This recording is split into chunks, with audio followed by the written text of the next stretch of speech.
أعوذ بالله السميع العليم من الشيطان الرجيم من همزه ونفخه ونفثه بسم الله الرحمن الرحيم وكذلك جعلنا لكل نبي عدوا من المجرمين وكفى بربك هاديا ونصيرا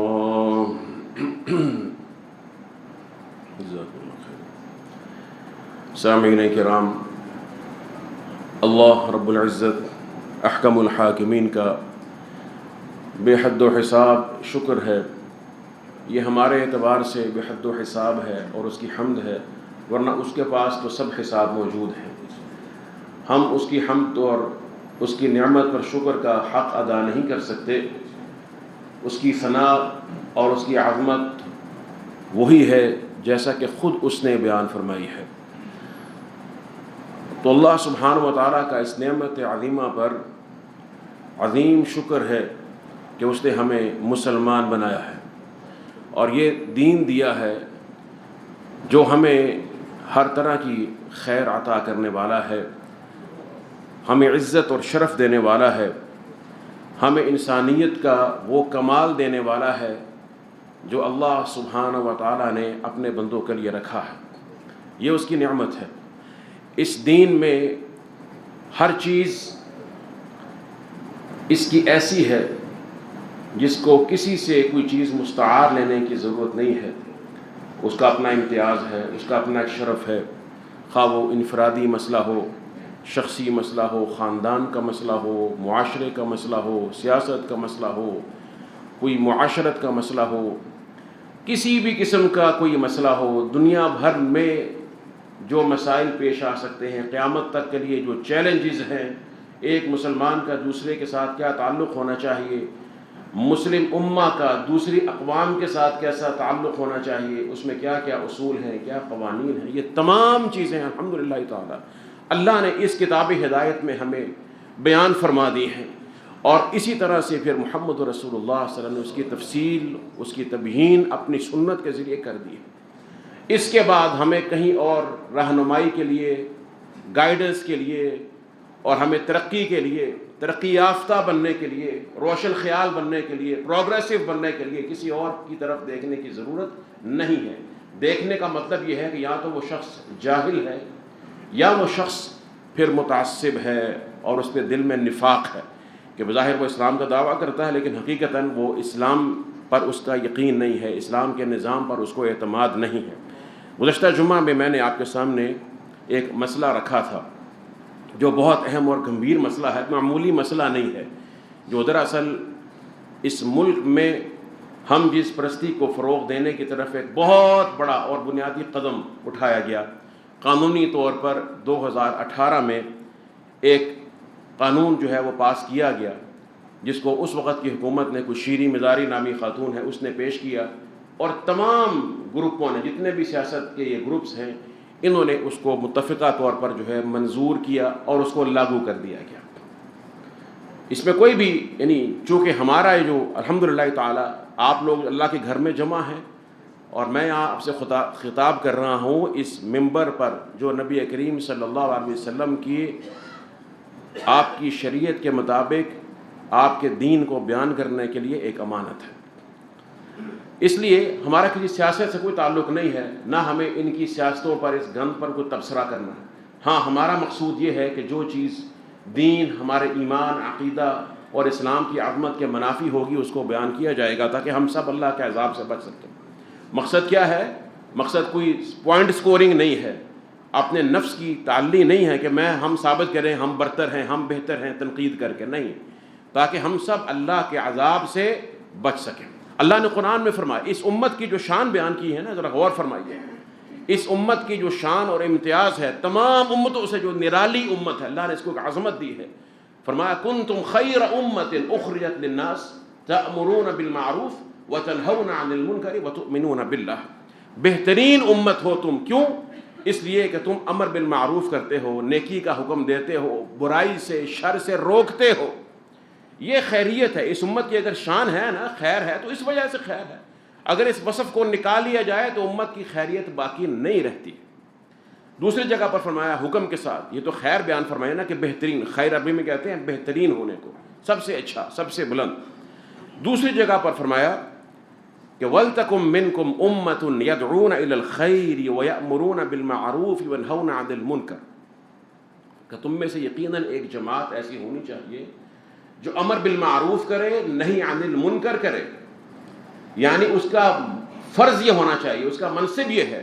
تو گویا یہ ساری امت کو خطاب کیا اللہ سبحانہ و تعالیٰ نے۔ اس کے بعد پھر اس خطاب میں یعنی میں بھی شامل ہوں، آپ بھی شامل ہیں، ہم قرآن کے مخاطب ہیں یا نہیں؟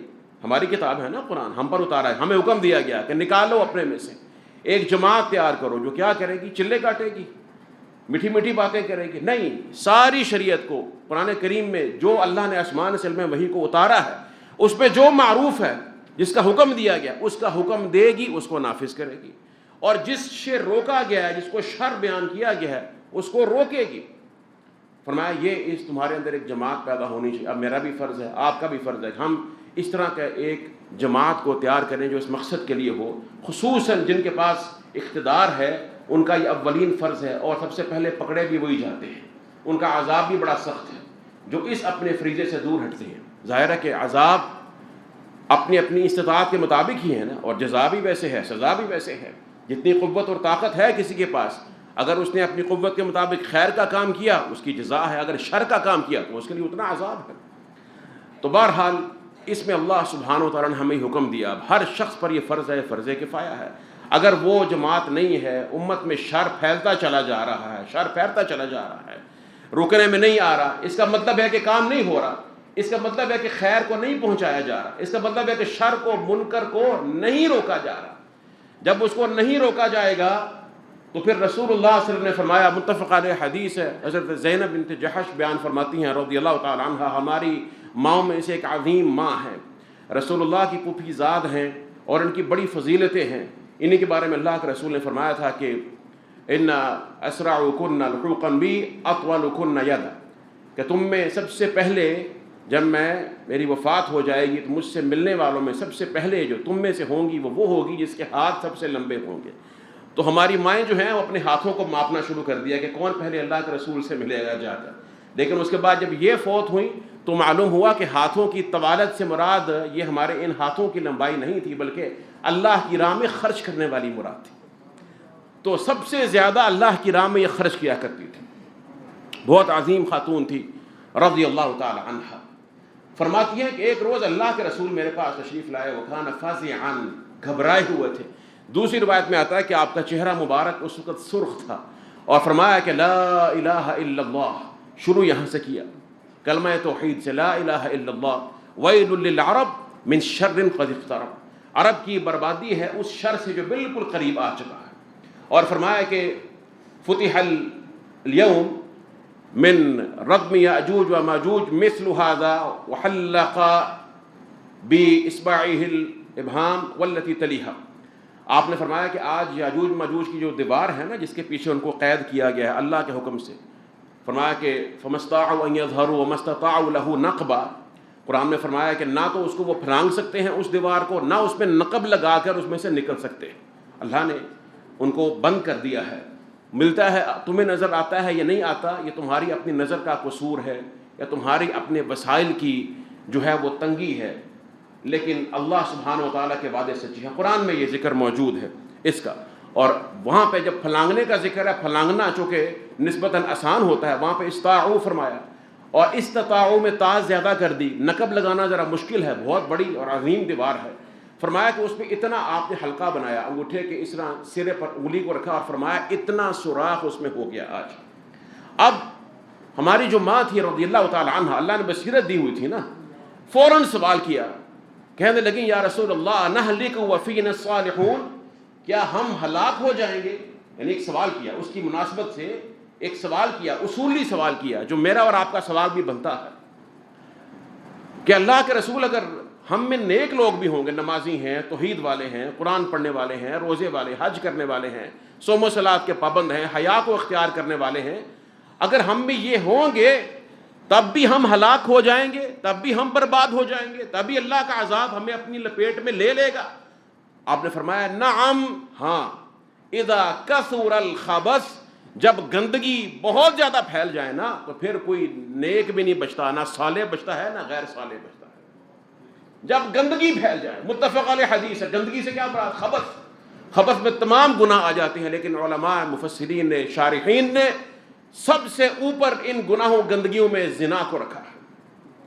قرآن کریم میں اس کے سیاق میں یہ بیان ہوا، الخبیثات للخبیثین والخبیثون للخبیثات۔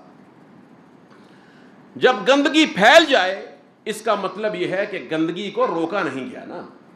صوفی صاحب اپنے اپنے کاموں میں لگے رہے ہیں، سب مسلمان ماشاءاللہ اپنے پیٹ کے چکر میں اور دیگر ان کو بڑے مسائل نظر آتے رہے معاشرے میں جو اپنی مادیت سے متعلقہ تھے، لیکن جب اللہ کے دین کی بات آئی نہ ان کو سوشل میڈیا پہ ایکٹیو ہوتے ہوئے نظر آیا، نہ کوئی دین کی بات کرتے ہوئے، نہ امر بالمعروف ہے، نہ دعوت للخیر، وہاں پر یہ خاموش ہو جاتے ہیں جب برائی اس طرح سے پھیل جائے۔ دوسری روایت، صحیح روایت نے فرمایا کہ جب ان الناس اذا رأوا الظالم فلم يؤخذوا على يديه، جب لوگ ظالم کو دیکھیں اور اس کے بعد اس کے ہاتھ نہ روکیں، اس کو ظلم سے روک نہ دیں، پکڑ نہ لیں اس کے ہاتھ کو، فرمایا اللہ کے رسول فرماتے ہیں اوشک ان يعمهم اللہ بعقاب منہ، پھر قریب ہے کہ اللہ ان پر ایک عام عذاب طاری کر دے، عام عذاب جو سب کو لپیٹ لے۔ اور قرآن یہی کہتا ہے واتقوا فتنة لا تصيبن الذين ظلموا منكم خاصة، واتقوا فتنہ، اس فتنے سے، اس بلا سے ڈر جاؤ، لا تصيبن الذين ظلموا منكم خاصة، جو تم میں سے صرف ظالموں کو نہیں پکڑے گا بلکہ سب کو پکڑے گا۔ وَاعْلَمُوا أَنَّ اللَّهَ شَدِيدُ الْعِقَابِ، اللہ سبحانہ و تعالیٰ نے یہ زمین اس لیے تخلیق نہیں کی کہ یہاں پر اس کے حکموں سے بغاوت کی جاتی رہے یا اس کے حکامات کو چیلنج کیا جاتا رہے، کلمہ پڑھنے کے بعد خصوصاً ہم جو ہیں اس کے حکام کو ٹھکرا کر پھینک دیں۔ اس لیے ہے کہ یہاں پر خیر پھیلے، جس میں صرف میری اور آپ کی خیر نہیں بلکہ پوری دنیا کے انسانوں کی خیر ہے۔ دین اسلام میں پوری دنیا کے انسانوں کی فطرت کا تحفظ ہے، ان کی نسل کا تحفظ ہے، ان کی حیا کا، ان کے امن کا تحفظ ہے۔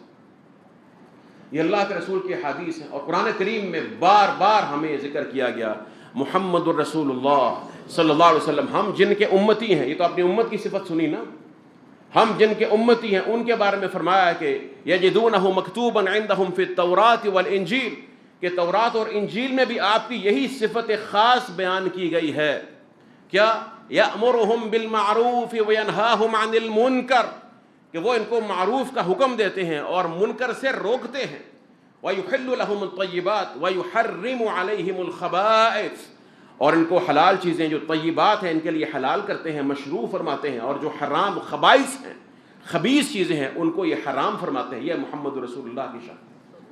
اور آپ سے پہلے جس تورات اور انجیل میں اللہ کے رسول کا یہ وصف موجود ہے، اللہ نے ان امتوں کی بھی تعریف کی، یہود و نصارہ میں سے، کیونکہ قرآن کریم عدل کی کتاب ہے۔ قرآن کریم تعصب نہیں سکھاتا ہے، صرف تعصب برائے تعصب نہیں، یہ اصول پر اللہ کے دین کے لیے کھڑے ہونے پر، حق اور باطل کے فرق کرنے کی تربیت کرتا ہے، لیکن ذاتی یا قومی تعصب نہیں ہے اس میں۔ وہ لوگ جو اپنے اپنے نبیوں کے دور میں، فرمایا اہل کتاب میں سے اللہ فرماتے ہیں جہاں پہ ان کی ذلت کا ذکر کیا یہود کی، کہ ان کو ہر طرح سے اللہ کے غضب کی مار پڑتی ہے، وہیں فرمایا کہ لیسوا سواء، سب برابر نہیں ہے۔ یہ من اہل الکتاب امت، اہل کتاب میں ایک ایسا گروہ بھی ہے، ایسی امت بھی ہے، یتلون امت قائمت یتلون آیات اللہ یأمرون بالمعروف وینہون عن المنکر، فرمایا ایک ایسی امت بھی ہے کہ جو اللہ کی بارگاہ میں کھڑے ہوتے ہیں، نماز پڑھتے ہیں، قرآن پڑھتے ہیں، اپنی کتاب کی تلاوت کرتے ہیں، اور فرمایا کہ امر بالمعروف کرتے ہیں اور نہی عن المنکر کرتے ہیں، یعنی یہ ان کا بھی وصف ہے۔ سبحان اللہ۔ اس طرح سے حضرت لقمان علیہ السلام کا قرآن کریم میں ذکر آیا، فرمایا کہ یا بنی، اپنے بیٹے کو وصیت فرما رہے ہیں، فرمایا کہ وَأْمُرْ بِالْمَعْرُوفِ وَانْهَ عَنِ الْمُنْكَرِ، معروف کا حکم دے، منکر سے روک دے، وَاصْبِرْ عَلَى مَا أَصَابَكَ، اور جو تجھ پر مصیبت آتی ہے اس پر صبر کر، إِنَّ ذَلِكَ مِنْ عَزْمِ الْأُمُورِ، یہ عظیم امور میں سے ہے۔ یقیناً مشکلات آتی ہیں، آپ امر بالمعروف اپنے گھر سے شروع کریں، اپنے بچوں سے شروع کریں، اپنے خاندان میں کریں، نہیں عن المنکر کریں، منکر سے نہ روکا جائے تو اللہ کا عذاب آتا ہے۔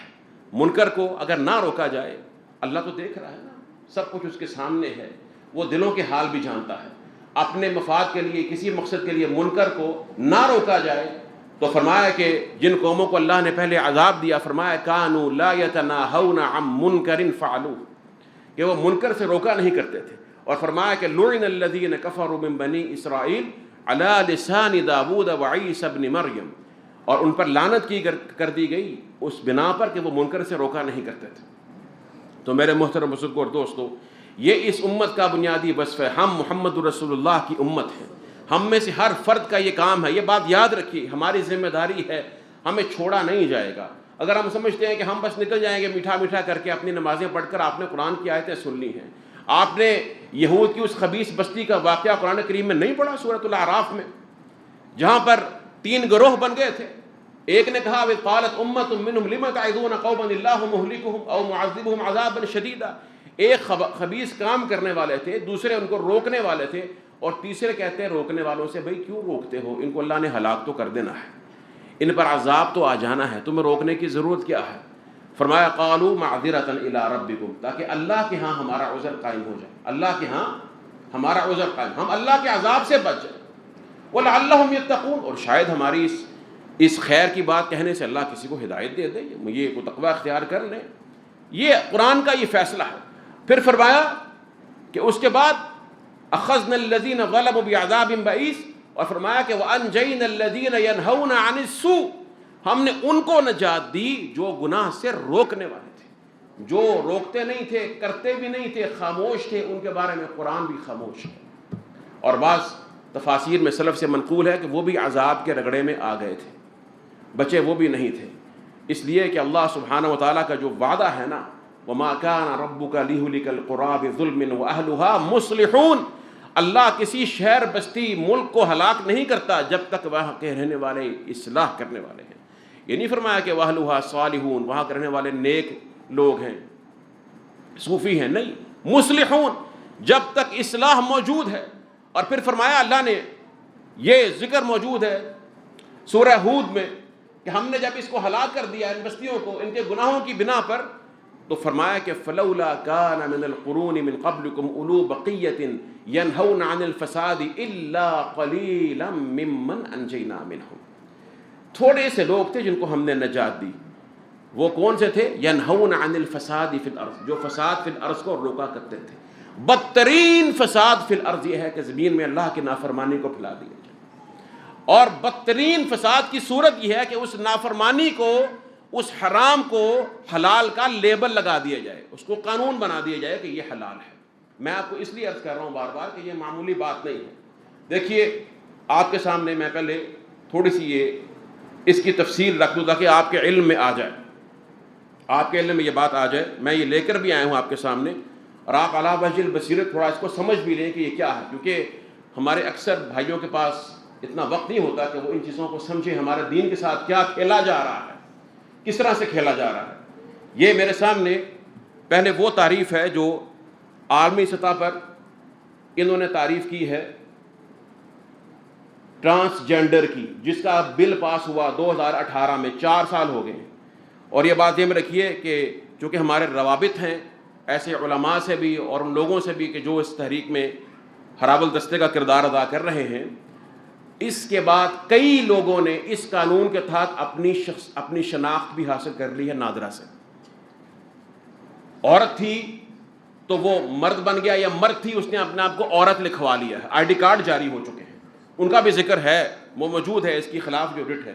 میں آپ کو صرف بتانے لگا ہوں کہ ان کا عالمی سطح پر تعریف کیا کرتے ہیں ٹرانسجینڈر کی. یہ کہتا ہے کہ یہ جینڈر، ٹرانسجینڈر سے پہلے جینڈر آئیڈینٹی یعنی آپ کی جنسی شناخت، اس کی تعریف. وہ جہاں سے پیسہ لیا ہے نا، ہم لوگ تو چونکہ مانگنے والے لوگ ہیں نا، ہمارے ملک اتنا غریب ہے، جن سے پیسہ لیا ہے انہوں نے یہ کہا کہ اس کو نافذ کرو.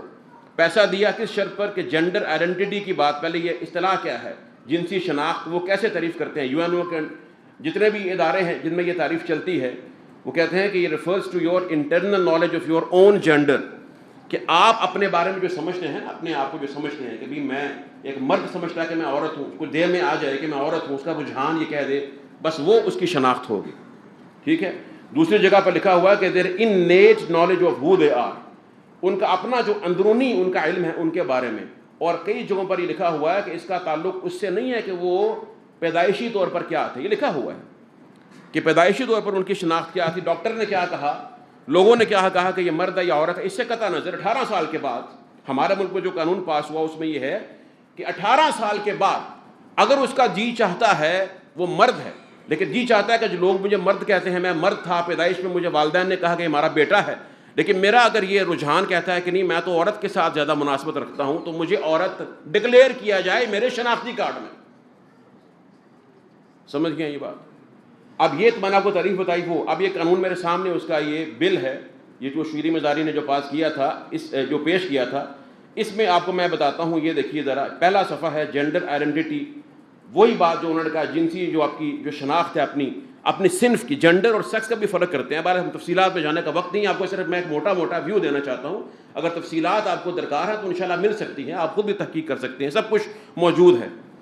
یہ قانون جو پاس ہوا 2018 میں کہتا ہے جینڈر آئیڈینٹی کیا ہے، کسی بندے کی جنسی جو اس کی شناخت ہے، کہتا ہے کہ means a person's innermost and individual sense of self as male, female or a blend of both or neither. یہ ایک بندے کا اپنے بارے میں خود احساس ہے کہ وہ مرد ہے یا وہ عورت ہے یا دونوں کا ملغوبہ ہے یا کچھ بھی نہیں ہے. یہ قانون میں لکھا ہوا ہے، صفحہ نمبر یہ 1، اور اس کے اندر جو ہے نا یہ آئیڈینٹی کا یہ ایف کلاس کے اندر آپ پڑھ لیں. یہاں وہ کہتا ہے میں کچھ بھی سمجھ نہیں آ رہی مجھے، یہ تو میں نے کل بتایا تھا آپ کو سابقہ جمعہ کے اندر، اگر اس کو سمجھ ہی نہ آئے اسے کہتے ہیں کہ یہ بیچارہ جو ہے نا یہ بائنری ہے، یعنی کنفیوز ہے، ابھی اس کو سمجھ نہیں آ رہی، یہ فیصلہ کرے گا اور پھر یہ دونوں طرف میں کہیں بھی جا سکتا ہے. ٹھیک ہوگی بات؟ یہ انہوں نے تعریف کر دی. اس کے بعد پھر انہوں نے جینڈر ایکسپریشن بھی لکھا ہوا کہ اپنے آپ کو پیش کیسے کرتا ہے، یہ بھی اس کا اختیار ہے کہ لباس وہ عورت ہے تو مرد والا لباس، مرد ہے تو یعنی وہ اس پر اللہ کے رسول نے لعنت فرمائی ہے نا، لعن اللہ المتشبہین من الرجال بالنساء والمشبہات من النساء بالرجال. اس کے بعد آگے دیکھیے صفحہ نمبر 2 کے اوپر آ جائیے. یہاں پر یہ ذرا غور سے سنیے گا، ٹرانسجینڈر پرسن کون ہوتا ہے؟ ٹرانسجینڈر کی بات کر رہے ہیں، اصطلاح یہ ان کی اصطلاح ہے. ٹرانسجینڈر کا مطلب یہ ہے کہ ایک مرد ہے اپنے آپ کو عورت کہہ دے تو وہ ٹرانسجینڈر وومن ہے، اور اگر عورت اپنے آپ کو مرد کہہ دے نا، اصل مرد تو نہیں ہے نا وہ، لیکن اس کو ٹرانسجینڈر وومن کہا مانا جائے گا اور سارے قانونی رائٹ اس کو وہی دیے جائیں گے. یہ جو ہمارا بل جو پاس ہوا ہے پاکستان میں، اس کو بلوچستان بنانے کی کوشش کی جا رہی ہے، اس میں ٹرانسجینڈر پرسن کا جو تعریف کیا ذرا دیکھیے. وہ کہتا ہے ٹرانسجینڈر مین، ٹرانسجینڈر وومن، کہ کوئی ٹرانسجینڈر آدمی ہو یا عورت ہو تو وہ کون ہوتا ہے؟ وہ کہتا ہے کہ وہ ہے کہ اس کا جو جینڈر ایکسپریشن ہے، یعنی اس کا جو اظہار ہے اپنی صنف کا، اپنی جنس کا، وہ differs from the social norms and cultural expectations based on the sex they were assigned at the time of their birth. کہ وہ ان کا اپنا اظہار ہے، جو سمجھتے ہیں کہ مرد سمجھتا ہے کہ میں عورت ہوں اور عورت سمجھتی ہے کہ میں مرد ہوں، جو اس سے مختلف ہو سکتا ہے، اس کے مطابق نہیں ہوگا جو پیدائش کے وقت ان کا فیصلہ ہوا تھا کہ یہ مرد یا عورت ہے، یا لوگ ان کو سمجھتے رہے. سوشل ایکسپیکٹیشنز نہیں، وہ سب اپنی جگہ پر. یعنی تاریخ میں آج تک، دنیا میں کبھی آج تک یہ نہیں ہوا، قوم لوط کے اندر بھی یہ نہیں ہوا تھا کہ بھائی ہمیں سمجھ نہیں آ رہی کہ یہ میرا دل کر رہا ہے مرد عورت بن جائے، عورت مرد بن جائے. یعنی میں اور آپ جتنے بیٹھے ہوئے ہیں آج تک، کیا کسی انسان کو، کسی عقل والے کو یہ کنفیوژن ہوتی ہے پہچاننے میں کہ یہ مرد ہے یا عورت ہے؟ اللہ نے قرآن میں فرمایا کہ یَهَبُ لِمَن يَشَاءُ إِنَاثًا وَيَهَبُ لِمَن يَشَاءُ الذُّكُورَ وَيَجْعَلُ مَن يَشَاءُ عَقِيمًا. اللہ نے تمہیں، کسی کو اللہ نے بیٹے دیے ہیں، کسی کو اللہ بیٹیاں عطا فرماتا، کسی کو اللہ بانجھ پن دیتا ہے، بانجھ بنا دیتا ہے. اس بانجھ پن میں یہ بھی شامل ہے کہ جس کے اندر اگر یہ صلاحیت نہیں ہے، لیکن یہ بہت نادر ہوتے ہیں. میں نے آپ کو تفصیل اس کی بتائی تھی. پوری تاریخ میں ہم جب اپنا لٹریچر اٹھاتے ہیں، ہم کہتے ہیں کہ فلاں شخص، فلاں عورت نے مردانہ وار یہ کام کیا، تو لوگوں کو شک ہوتا ہے کہ یہ پتہ نہیں کون سا مرد ہے، یہ عورت کس کی بات ہو رہی ہے. یہاں ہم جب کہتے ہیں کہ رسول اللہ صلی اللہ علیہ وسلم کی حیا جو تھی وہ کماری عورتوں سے بڑھ کر تھی، تو کیا ہمیں شک ہوتا ہے اس معاملے میں کہ یہ حیا سے کیا مراد ہے، یا تشبیہ کس پہلو سے دی جا رہی ہے؟ معاذ اللہ ثم معاذ اللہ. یعنی ساری چیز کو اٹھا کر وہ جو جج صاحب وہاں پر بیٹھے ہوئے ہیں اور جو مولوی صاحب وہ خطبہ دے رہے ہیں، جو عوام ماشاءاللہ سارے موجود ہیں، سب کی جنس مشکوک ہو چکی ہے. اس کا تعین اب اس کی اپنی سوچ کے ساتھ ہوگا. عقل کی بات صرف یہ یہاں تک محدود نہیں ہے جو آپ سوچ رہے ہیں نا کہ یہ چلو، یہ تو میں نے آپ کو وہ صفحہ پڑھا اس میں تعریفات تھی. اس میں کیا تھی؟ تعریفات تھی. میں اب اس کو تھوڑا سا آگے چلتا ہوں. یہ دیکھیے ذرا، یہ آگے کہتا ہے تیسرے صفحے کے اوپر، تیسرے اس میں جو اس کا پیرا ہے، کہتا ہے کہ اس میں a transgender person shall have a right to be recognized as per his or her self perceived gender identity. Transgender مرد ہو یا عورت ہو، اس کو اختیار ہوگا کہ وہ اپنی جو محسوس کرتا ہے نا کہ میری جنس ہے، اس کے مطابق اس کو شناخت مانی جائے. ٹھیک ہے. اور اس کے بعد آگے چلیے ذرا، پھر اس کے بعد اس کے حقوق لکھے ہوئے ہیں قانونی جو پاکستان میں دیے جائیں گے، سفر کے دوران، اداروں میں، ہر جگہ پر اس کے مطابق. میں اس سے بھی آگے بڑھتا ہوں، صفحہ نمبر 5 پر آتا ہوں، یہ سارے آپ پڑھ سکتے ہیں. یہاں پر ایک چیز گورنمنٹ کی طرف سے لکھا ہوا ہے کہ گورنمنٹ نے ان کو کیا کیا سہولیات دینی ہے. ٹھیک ہے. اس کے آخر میں یہ چیپٹر نمبر 7 ہے، 7واں اس میں پوائنٹ ہے رائٹ ٹو انہیرٹ. ایک مثال وراثت کے حقوق. کس کے؟ ٹرانسجنڈر کے وراثت کے حقوق. اللہ نے کیا فرمایا؟ یوصیکم اللہ فی اولادکم للذکر مثل حظ الانثیین. لڑکے کے 2 حصے، لڑکی کا، بچی کا 1 حصہ، مرد عورت. اللہ نے پورے احکامات تفصیل سے بیان فرمائے. یہ کیا کہتا ہے؟ کہتا ہے کہ دیر شیل بی نو، یعنی وہ تھوڑا وہ بات ہوگی. یہ دیکھیے کہتا ہے the share of inheritance for transgender persons will be as follows. یہ جو ٹرانسجنڈر لوگ ہوں گے نا، ان کا جو حصہ ہوگا وراثت میں وہ اس طرح سے ہوگا. کیسے ہوگا؟ for transgender male، جو مرد بن گیا، عورت تھی مرد بن گیا، اس کے لیے کیا ہے؟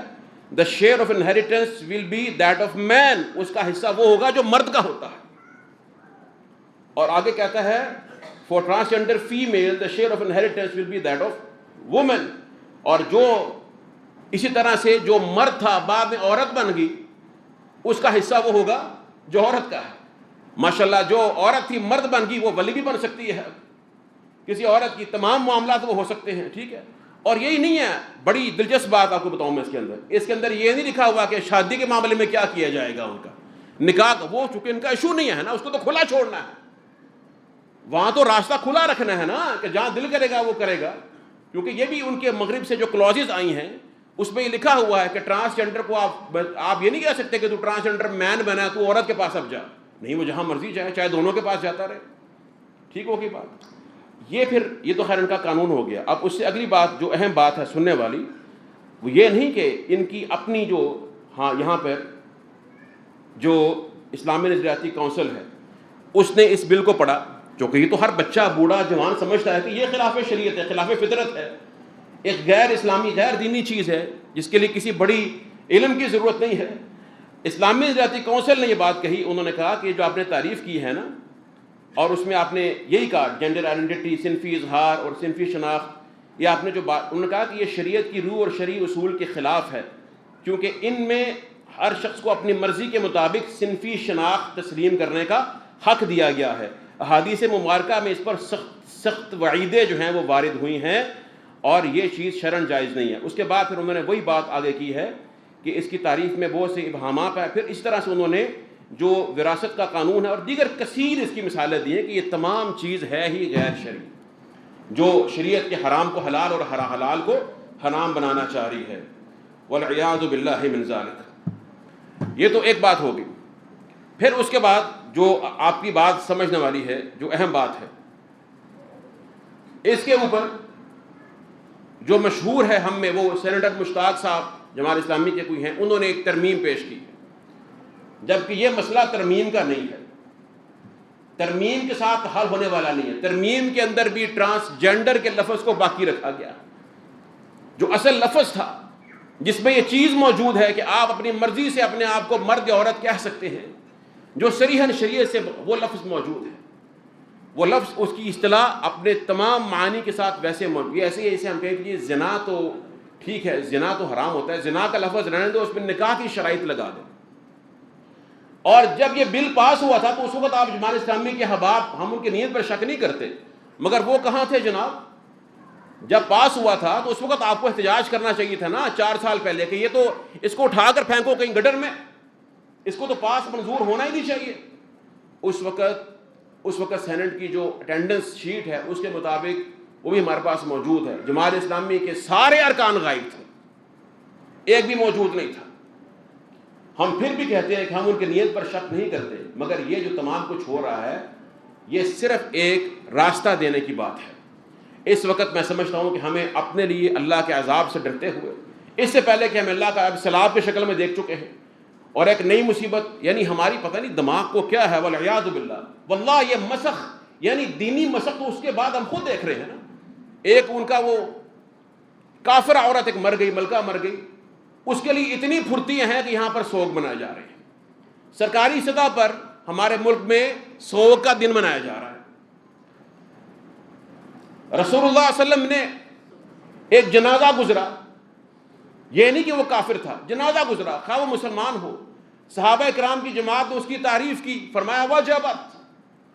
پھر جنازہ گزرا، انہوں نے اس کی جو ہے برائی کی، فرمایا وجبت۔ صحابہ نے پوچھا یا رسول اللہ کہ اس پر واجب ہو گیا، اس پر بھی واجب ہو گیا، آپ نے یہ فرمایا، اس کا مطلب کیا ہے؟ فرمایا ھذا الذی اثنیتم علیہ خیرا وجبت لہ الجنہ، تم نے جس کی تعریف کی اس کے لیے جنت واجب ہو گئی، اور تم نے جس کی برائی بیان کی اس کے لیے جہنم واجب ہو گئی۔ اہل اسلام خالص مسلمان جب متفق ہو کے کسی کے بارے میں کہہ دیں وہ تو پھر کافر عورت ہے، انہ من یشرک باللہ فقد حرم اللہ علیہ الجنہ، جو مشرک ہے اس پر جنت جو ہے وہ حرام ہے، وہ ابدی جہنمی ہے، اس میں کوئی شک والی بات نہیں۔ ایک یہودی بچے کا واقعہ امام بخاری نے باب باندھا ہوا ہے اور سبھی کا ذکر کیا ہے، ابن حجر نے اس کی تفصیلات بیان کی ہیں۔ ایک بچہ تھا یہودی، بیمار ہوا، اللہ کے رسول اس کے گھر گئے، بچہ ہے ابھی بالغ نہیں ہوا، یاد رکھیے بالغ نہیں، بچہ ہے، بلوغت کے قریب ہے، اس کے پاس گئے، بیماری کے آخری وقت میں آپ نے اس کو تلقین فرمائی، یہ اللہ کے رسول کی شان تھی کہ بیٹا کلمہ پڑھ لو، کلمہ پڑھ لو جہنم کی آگ سے بچ۔ اس نے کلمہ پڑھ لیا اور اس کی وفات ہو گئی۔ آپ نے فرمایا الحمدللہ الذی انقذہ بی من النار، اس اللہ کا شکر ہے جس نے اس کو میرے ذریعے جہنم کی آگ سے بچا لیا۔ لیکن وہ کہتے ہیں نا گرو جنہ دے ٹپنے چیلے جان شڑپ، ان کو اتنی مصیبت بنی ہوئی ہے۔ ایک ماشاءاللہ مسلمان عمرہ کرنے کے لیے پہنچ گیا، اس کے لیے وہاں کدھر جا رہے ہو؟ یا تو اس کتاب کو چھوڑ دو، کلمہ جو پڑھا ہوا ہے اس سے تم جو ہے وہ نظر انداز کر دو معاذ اللہ۔ اس کلمے کو ساتھ رکھنا، قرآن کریم کو، اتنے خوبصورت دین کو اور جامع دین کو، ہم نے تو دنیا کو دین سکھانا تھا، ان کو فلاح اور خیر دینی تھی، نہ کہ ہم خود اس شیطانی نظام کا حصہ بن جاتے ہیں۔ کدھر جا رہے ہیں؟ سوچنے کی بات ہے۔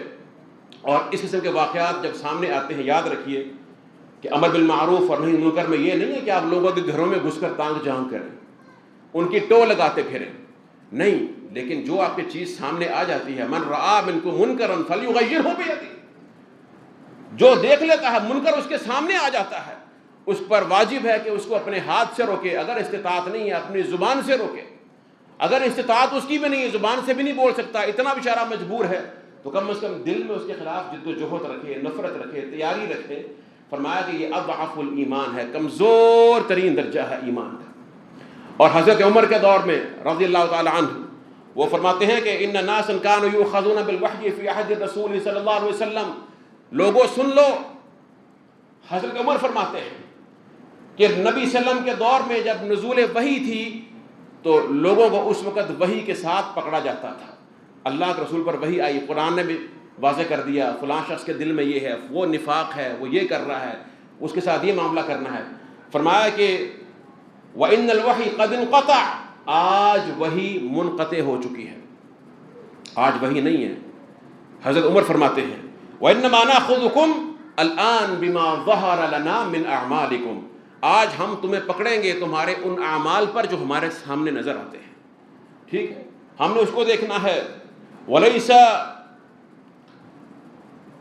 إِلَيْنَا مِنْ سَرِيرَتِهِ شَيْءٍ، اس کی خفیہ معاملات کیا ہیں ہمیں اس سے غرض نہیں ہے۔ وَاللَّهُ يُحَاسِبُ سَرِيرَتَهُ، اللہ اس کے خفیہ معاملات کو جانتا ہے، وہ محاسبہ کرے گا۔ لیکن ہمارے سامنے جو شر آ گیا، اور اتنا عظیم شر ہے جو اللہ کے قانون سے، اللہ کے قرآن سے، اللہ کے رسول کی شریعت سے بغاوت ہے، جب شر آ گیا عمر فرماتے ہیں کہ ہم اس کے ساتھ وہی معاملہ کریں گے، ہم اس کو نہ تو امن دیں گے نہ اس کی تصدیق کریں گے، بلکہ اس کو پکڑیں گے۔ وہ کہتا رہے کہ میرا جو اندر والا معاملہ ہے وہ بہت اچھا ہے، فرمایا نہیں، جس کا خیر ظاہر ہوگی ہم خیر والا معاملہ کریں گے، اور جس کا شر ظاہر ہو گیا اس کے ساتھ ہم شر والا معاملہ کریں گے۔ اور اللہ کے رسول نے فرمایا صلی اللہ علیہ وسلم فرمایا کہ مروا بالمعروف وانہوا عن المنکر قبل ان تدعوا فلا يستجاب لكم امر بالمعروف کرو، نہی عن المنکر کرو، اس سے قبل کہ تم دعائیں کرو اللہ تمہاری دعاؤں کو نہ سنے، تمہاری دعائیں رد کر دی جائیں، یا اللہ مر گئے رڑ گئے۔ کتنے بڑے بڑے ہم آفات ملک میں دیکھتے ہیں، سیلاب دیکھتے ہیں۔ اب سیلاب کیا آپ سن لیجیے حالات جن علاقوں میں ہیں۔ اب ہمارے کئی دوست جیسے ہمارے محترم یہاں بھی بیٹھے ہوئے ہیں، اور بھی کئی ہمارے مخلص دوست وہاں پر گئے، جیسے جیسے وقت گزرتا چلا جا رہا ہے ان علاقوں تک رسائی ہوتی چلی جا رہی ہے جہاں تک پہلے لوگ نہیں پہنچ پائے، یعنی دور دراز کے علاقے جو شہر سے ہٹ کر تھے۔ وہ کہتے ہیں کہ کئی ایسے وہاں آبادیاں تھیں، بڑی بڑی آبادیاں، کہ جو سیلاب کو دیکھ کر وہاں سے بھاگیں، ایک جگہ سے بھاگ کر دوسری جگہ پر گئی، کوہ سلمان کے پاس کہیں آ گئی، کوئی کہیں پر، وہاں سے بھی سیلاب آ گئی، یعنی گویا اس اللہ کا عذاب پیچھا کر رہا ہوتا ہے نا، یہ صورتحال۔ اور کئی مزار اور دربار وہاں پر ڈوبے ہوئے ہیں، ساتھ بہ چکے ہیں، لیکن یہ کہہ رہے ہیں کہ جی ہم نے وہ لال شہباز کے مزار کو بچانے کے لیے جھیل کو توڑنا ہے۔ جھیل کو 40,000 کی آبادی زیر آب آئے گی، غرق ہو جائے گی، لیکن اس مزار کو بچانا ضروری ہے۔ بابا جی کے مزار کو پہلے بچائیں گے، پھر بابا جی بعد ان کو ڈوبنے سے بچایا کریں گے۔ یہ ہماری عقل کی صورتحال ہے، ہم کدھر جا رہے ہیں؟ ہمیں یہ اللہ کے رسول نے توحید دی تھی، یا قرآن نے ہمیں یہ سکھایا تھا، یہ ہمارا دین ہے؟ یقیناً یہ محمد رسول اللہ کا دین نہیں ہے۔ دین بہت خوبصورت ہے، دین بہت آسان ہے، بہت جامع ہے۔ تو اس لیے میرے کہنے کا مقصد یہ ہے کہ ہم سب کا یہ فرض بنتا ہے کہ یہ جو شر ہے، ایسا نہ ہو کہ ہماری خاموشی کہیں ہمیں، ہماری اولادوں کو، ہماری نسلوں کو، ہم اللہ کے عذاب میں، اور عذاب بھی کئی صورتیں کوئی بھی ہو سکتی ہے، پھر ہم دعائیں کریں ہماری دعائیں قبول نہ ہوں، ہم روئیں گڑ گڑائیں، لیکن اللہ کا عذاب جب آ جاتا ہے نا پھر وہ ٹلتا نہیں ہے۔ قرآن میں کتنی ایسی آیات مذکور ہے کہ جب عذاب آ گیا پھر انہوں نے کہا کہ جی ہمیں ایک بار موقع مل جائے واپس لوٹ جائیں، ایک بار ہم یوں کر لیں گے، تو کر لیں گے، نہیں، پھر نہیں موقع ملتا۔ اس لیے اللہ کی پکڑ سے ڈرنا چاہیے، یہ میں اس لیے کہہ رہا ہوں، اور اس میں حکمت کے ساتھ۔ میں نہیں کہہ رہا کہ آپ نکل کے توڑ پھوڑ شروع کر دیں، اصل مقصد یہ ہے کہ سب سے پہلے لوگوں کو آگہی دیں، علم دیں، لوگوں کو سکھائیں کہ حرام و حلال کیا، ہم کہاں پہ جاتے ہیں، اللہ کا عذاب کس طرح سے لپیٹ میں لینے کو تیار ہے۔ امر بالمعروف اور نہی عن المنکر میں بڑی بڑی شرائط، سب سے پہلی چیز علم ہونا چاہیے۔ علم کے بعد آپ کے پاس استطاعت اور قدرت ہونی چاہیے، آپ بول سکتے ہیں، آپ لکھ سکتے ہیں، جو بھی کر سکتے ہیں اس کے مطابق وہ کیجیے۔ اور تیسری چیز صبر ہونا چاہیے، وَاصْبِرْ عَلَىٰ مَا أَصَابَكَ۔ مشکلات آتی ہیں اس راستے میں، لوگ دشمن بنتے ہیں، رکاوٹیں آتی ہیں، لیکن اللہ کا دین ہمیں زیادہ محبوب ہے، ہمیں اپنی سلامتی محبوب ہے۔ دنیا میں معمولی تکالیف کی کوئی حیثیت نہیں ہے۔ اللہ کے رسول نے فرمایا کہ مَا يَزَالُ الْبَلَاءُ بِالْمُؤْمِنِ فِي أَهْلِهِ وَمَالِهِ وَوَلَدِهِ حَتَّى يَلْقَى اللَّهَ وَلَيْسَ عَلَيْهِ خَطِيئَةٌ۔ مومن کے ساتھ ہمیشہ اس کے مال میں، اس کی اولاد میں، بچوں میں، گھر میں کچھ نہ کچھ تکلیف رہتی ہے، یہاں تک کہ وہ اللہ سے ملتا ہے اس حالت میں کہ اس پر ایک بھی گناہ نہیں ہوتا۔ سبحان اللہ، مکمل گناہ سے پاک ہوتا ہے۔ اسے نہ گھبرائیں اللہ کے بندو، اللہ کے ہاں ہمیں نجات مل جائے جہنم کی آگ سے، اور اللہ کے ہاں ہم اس کی آگے کھڑے ہو جائیں، ہمیں معاف کر دے، ہمارے گناہوں پر پردہ ڈال دے، صدر پوشی کر دے، ہماری عیبوں کو چھپا لے، اپنی رحمت کے سائے میں ہمیں اسی طرح سے جنت میں بھیج دے۔ ہمارے اعمال کو اس قابل ہیں ہی نہیں۔ صحابہ کرام کا دور ہوتا تو پتہ نہیں کتنے اس وقت جو ہیں کہاں تک پہنچ چکے ہو۔ تو اس لیے آئیے ہم جو اس میں ہمارے پاس وسائل اور ذرائع ہیں، سب سے بڑی بات لوگوں کو تعلیم دینا، میڈیا کے ذریعے جہاں جہاں رسائی ہے اس کے بارے میں، اس شر سے لوگوں کو خبردار کریں، قبل اس کے کہ یہ بڑی آپ کو میں دلچسپ بات بتاؤں، صدر اور گورنر کے پاس جو مروجہ قانون ہے اس کے مطابق اس کے پاس اختیار ہوتا ہے کہ وہ اس کو اس طرح کی جو غیر اسلامی چیزیں ہیں، جو اسلامی جو کونسل ہے، شرعی کونسل ہے، اس کی طرف سے اگر سفارشات آ جائیں کہ یہ جو ہے یہ غیر اسلامی چیزیں ہیں، ان کے پاس اختیار ہے کہ وہیں پر اس کو ختم کر دیں۔ وہ سفارشات آ گئی، آپ نے سن لیا، ان تک پہنچا بھی دی گئی، لیکن وہ خاموش رہے، اس کو پاس کرایا گیا۔ میں نے بتایا کہ تینوں جتنی بھی پارٹیاں بیٹھی ہیں سب کے اتفاق سے یہ پاس ہوا۔ یہ صورتحال ہے۔ اور ایک طرف یہ ہے ہم کہتے ہیں جی ہم مقروض کیوں ہیں، جی ہم ذلیل کیوں ہو رہے ہیں، جی ہم پہ یہ نہیں آفت ٹلتی ہے، وہ آفت نکلتی ہے۔ والعیاذ باللہ من ذالک، باللہ تعالیٰ توفیق۔ میرا یہ فرض تھا، میں بار بار اس پر نہیں بولوں گا، لیکن کم از کم آپ کو ایک بار بتانا کہ یہ عذاب سروں پر منڈلا رہا ہے، اور ہمیں اللہ کے عذاب سے ایک قوم اس عذاب کے ساتھ مکمل برباد کر دی گئی، ان کے آثار موجود ہیں، وہاں جانا بھی منع کر دیا ہے۔ رسول اللہ نے جس قوم پر عذاب اترا وہاں پر جانے سے منع فرمایا ہے، وہاں سے فرمایا اگر مجبوراً جانا پڑتا ہے تو روتے ہوئے گزرو وہاں سے۔ ہم اس چیز کو، اور دنیا میں اس وقت جو ہے وہ کفار خوب، آپ کو معلوم ہے مغربی اقوام پاکستان کو بطور وہ مثال پیش کر رہے ہیں کہ جناب یہ جو ملک ہے اس نے کمال کر دیا، ابھی ہم بھی اس جگہ پر نہیں پہنچے، اس کو بطور مثال دو، ایز اے پریسیڈنس لو کہ اس نے جو ہے وہ ٹرانسجنڈر قانون پاس کر بھی دیا ہے. ہم میں سے کئی ملک ابھی سوچ رہے تھے کہ ہم یہ کریں یا نہ کریں. تو ہم مسلمان ملک کے رہنے والے ہم ان سے آگے ان کو کفر میں، اس طاغوت میں ان کو آگے لیڈ کر رہے ہیں کہ یہ جو ہے اتنا اچھا ہی قانون ہے اور اس کو ہم آگے لے کے چل رہے ہیں، والعیاذ باللہ من ذالک. تو اس لیے میرا کام تھا آپ تک میں پہنچاؤں، اور انشاءاللہ میں اپنے اللہ کو بھی گواہ بناتا ہوں، اللہم اشہد، کہ میں نے آپ تک یہ بات پہنچا دی ہے، اور آپ کی یہ ذمہ داری ہے بطور مسلمان، میری بھی اور آپ کی بھی، کہ اس کے لیے ہم جو کر سکتے ہیں ہمیں کرنا چاہیے تاکہ یہ شر کم از کم ہماری زندگی میں ہمارے پر مسلط نہ ہو. اللہ مجھے اور آپ کو اس کی توفیق عطا فرما دے. وآخر دعوانا الحمدللہ.